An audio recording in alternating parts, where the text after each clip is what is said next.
É o economista francês mais célebre a nível mundial. Em 2013 publicou O Capital no século XXI. O livro vendeu 2,5 milhões de cópias e foi traduzido para 40 línguas. Thomas Piketty está de volta com Capital e Ideologia, um livro polémico.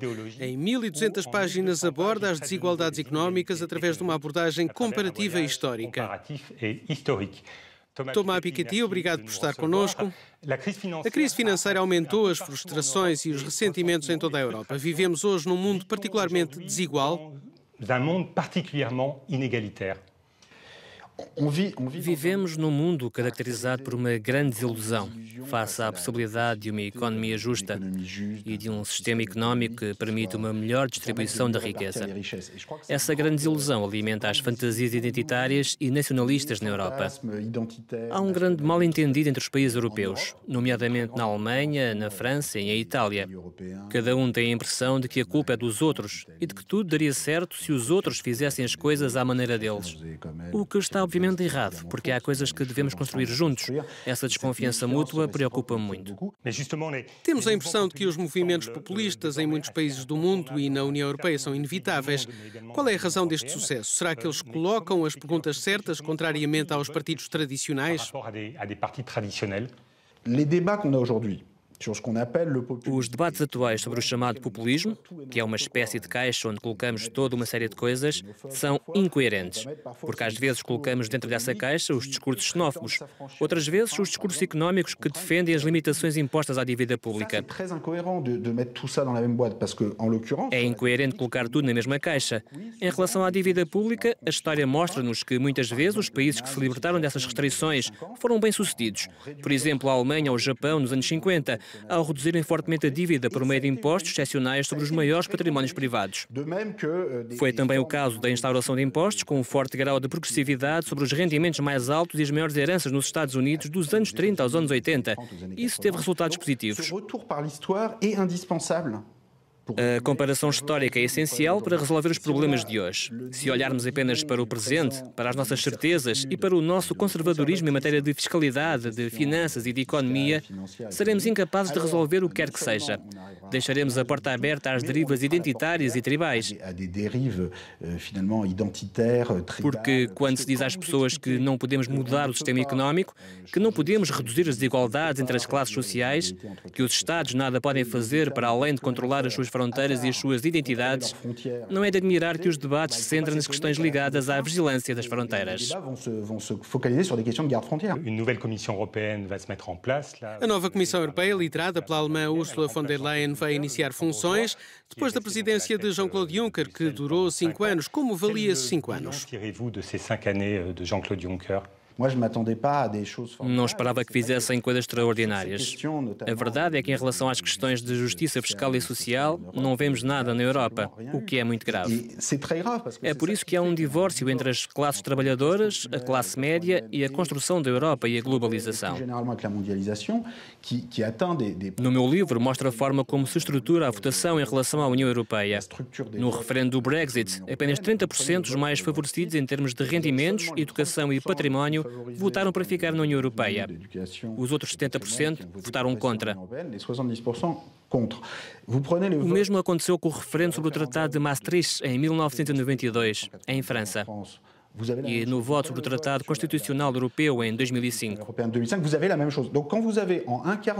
Quando temos num quarto de século em dois países muito diferentes na atitude em relação à Europa uma clivagem social tão marcada, acho que nos devemos questionar. Então vamos ter o mesmo durante mais 5 anos? Não, porque confio na inteligência coletiva. Penso que não temos de esperar pelas próximas crises financeiras e políticas, pelo próximo referendo do tipo do Brexit, para pensar no que temos de fazer. Não devemos esperar que as coisas entre os 28, em breve 27, e talvez 26 ou 25, se desmoronem. Pensa que o Brexit pode ser a caixa de Pandora que poderá levar a outras saídas da União Europeia, apesar das dificuldades atuais? Pensar que o Brexit é uma responsabilidade exclusiva dos britânicos e do nacionalismo britânico seria um grande erro. O Brexit também reflete um modelo europeu que não funcionou, em particular após a crise de 2008.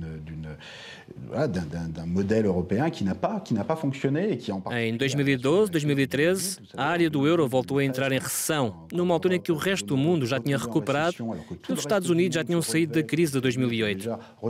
Esse facto influenciou a opinião do Reino Unido sobre a União Europeia, que foi vista como espaço ao qual não temos vontade de pertencer.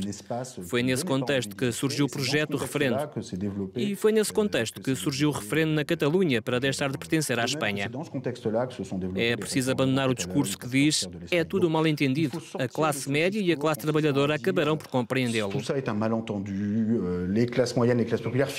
E ainda há um outro discurso que está a ganhar terreno e que ouço muito em França, que diz: de qualquer forma, as classes populares são essencialmente nacionalistas e racistas, votam na Frente Nacional há 20 anos e por isso devemos esquecê-las e continuar o debate político entre grupos privilegiados, porque nós sabemos o que é bom para o povo. Vejo essa atitude hoje no poder em França. É uma atitude que deixa antever desenvolvimentos terríveis no futuro. É preciso abandoná-la. Se os partidos tradicionais de centro-esquerda e centro-direita não responderem às preocupações das classes populares, será o fim da atual União Europeia? Será o fim da União Europeia, com os países a saírem uns atrás dos outros, ou então a União Europeia será controlada por forças xenófobas e racistas, o que já está a acontecer.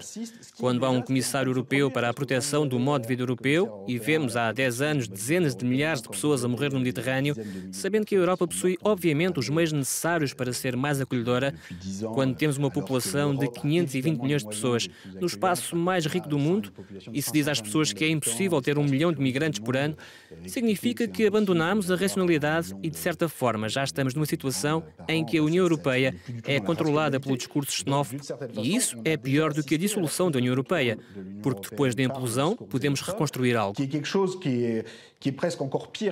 Eu preferia não ter de escolher entre esses dois caminhos, sejamos otimistas. O meu objetivo não é lamentar o que não funciona, é tentar contribuir para encontrar soluções. Por exemplo, através de uma Assembleia franco-alemã, ou franco-alemã italiana, ou belga, para ter uma política comum de investimento social, investimento ecológico, justiça tributária. Depois, cada país é livre de escolher participar neste projeto, que é um projeto complementar ao da atual União Europeia. Não se trata de todo de dissolvê-la, mas de a melhorar, e isso é possível. Thomas Piketty, merci beaucoup pour votre temps, pour cette interview. Merci. Merci à vous. Merci.